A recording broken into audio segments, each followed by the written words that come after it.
بڑا کمال کا spiritual structure ہے، ایک روحانی زبردست سسٹم ہے اس دنیا میں، شاید بہت ساروں کو نہیں پتا۔ ہمارے ملک کا سسٹم ہوتا ہے کہ وزیر اعلیٰ ہوتے ہیں، صوبے کے گورنر ہوتے ہیں، پھر وزیر اعظم ہوتا ہے، پھر صدر ہوتا ہے، پھر کچھ ممالک کا آپس میں اتحاد ہوتا ہے، تو کوئی کانٹیننٹ کے بیس پر دنیا کا سسٹم جو ہے وہ چلانے کے لیے بڑے سسٹم بنائے گئے ہیں۔ اولیاء کرام کا اس پوری دنیا میں ایک روحانی اسٹرکچر ہے، یعنی اس پوری دنیا کے نظام کو چلانے کے لیے کس طرح ذمہ داریاں بانٹی گئی ہیں۔ اب سنیے، اقطاب یہ کتب کی جمع ہے، اور کتب اللہ عز و جل کے ایسے عظیم الشان ولی کو کہتے ہیں جو ایک زمانے میں اور ایک وقت میں ایک ہی ہوتا ہے، پوری دنیا میں ایک ہی کتب ہوتا ہے، اسے غوث بھی کہتے ہیں۔ اور کتب اللہ عز و جل کا نہایت ہی مقرب اور اپنے زمانے کے تمام اولیاء کا سردار ہوتا ہے۔ وہ غوث اعظم تھے، بلکہ غوث اعظم کی شان تو یہ ہے کہ علماء کہتے ہیں اگر آج بھی کسی کو ولایت ملتی ہے نا تو وہ غوث اعظم کے در سے ملتی ہے، آج بھی یہ فیضان وہاں سے جاری ہوتا ہے۔ سیکنڈ کیٹیگری یہ ہے ائمہ۔ پوری دنیا میں صرف دو ہوتے ہیں، ایک کا صفاتی نام عبد الرب اور دوسرے کا صفاتی نام عبد الملک ہوتا ہے۔ یہ دونوں کتب کے وزیر ہوتے ہیں، اور کوئی کتب کا انتقال ہو جائے تو یہ دو وزیر میں سے ہی کوئی اس کی جگہ لیتا ہے اور وہ کتب بنتا ہے۔ تیسرے نمبر پر آتے ہیں اوتاد۔ یہ ہر دور میں صرف 4 حضرات ہوتے ہیں۔ آپ ہرارکی دیکھ رہے، سسٹم دیکھ رہے، 4 اوتاد ہوتے ہیں۔ اللہ عز و جل ان چاروں کے ذریعے جو 4 ڈائمنشن ہیں، east, west, north and south, ان چاروں جہتوں کی حفاظت فرماتا ہے۔ سب کے پاس ایک ڈائریکشن ہوتی ہے جس کو یہ دیکھ رہے ہوتے ہیں۔ چوتھے نمبر پر ابدال، یہ ہر دور میں 7 ہوتے ہیں، ان کے ذریعے اللہ تعالیٰ 7 زمینوں کی حفاظت فرماتا ہے۔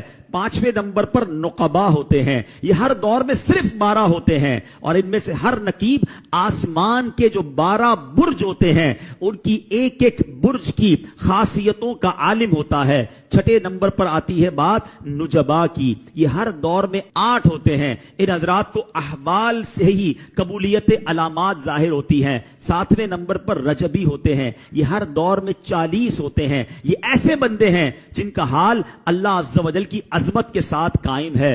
8ویں نمبر پر سنو، ہر زمانے میں یہ 300 افراد ہوتے ہیں جن کو کہا جاتا ہے، خود نبی پاک کی حدیث ہے، یہ قلب آدم پر ہیں۔ اس فرمان عالی کا مطلب یہ ہے کہ 300 افراد ایسے ہوتے ہیں جو قلب آدم علیہ السلام پر ہوتے ہیں۔ ہر دور میں 40 ہوتے ہیں جو قلب نوح علیہ السلام پر ہوتے ہیں۔ 10ویں نمبر پر قلب ابراہیم علیہ السلام کے مطابق خود نبی پاک فرماتے ہیں کہ ان کا مقام ہر طرح کے شک و شبے سے بلند و بالا ہے، سلامتی والا مقام ہے۔ یہ ہر زمانے میں 7 افراد ہوتے ہیں۔ 11ویں نمبر پر کیٹیگری آتی ہے قلب جبرائیل علیہ السلام کے مطابق، ان کی تعداد ہر دور میں 5 ہوتی ہے۔ حدیث میں ان کا بھی ذکر آیا، اس طریقے ولایت کے یہ بادشاہ ہوتے ہیں۔ 12ویں نمبر پر قلب میکائیل علیہ السلام کے مطابق یہ ہر زمانے میں 3 ہوتے ہیں۔ قلب اسرافیل علیہ السلام کے مطابق یہ ہستی ہر دور میں ایک ہی ہوتی ہے۔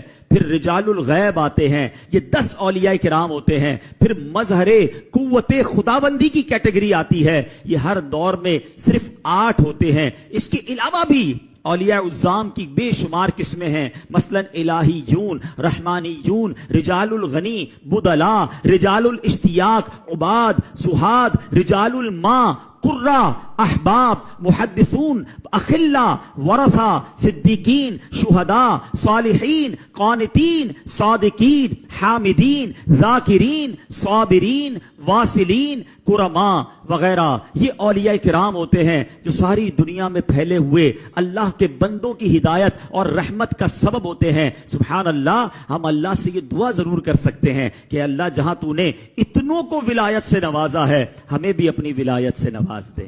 امیر اہل سنت کی ایک دعا ہے نا، تو اپنی ولایت کی خیرات دے دے میرے غوث کا وا۔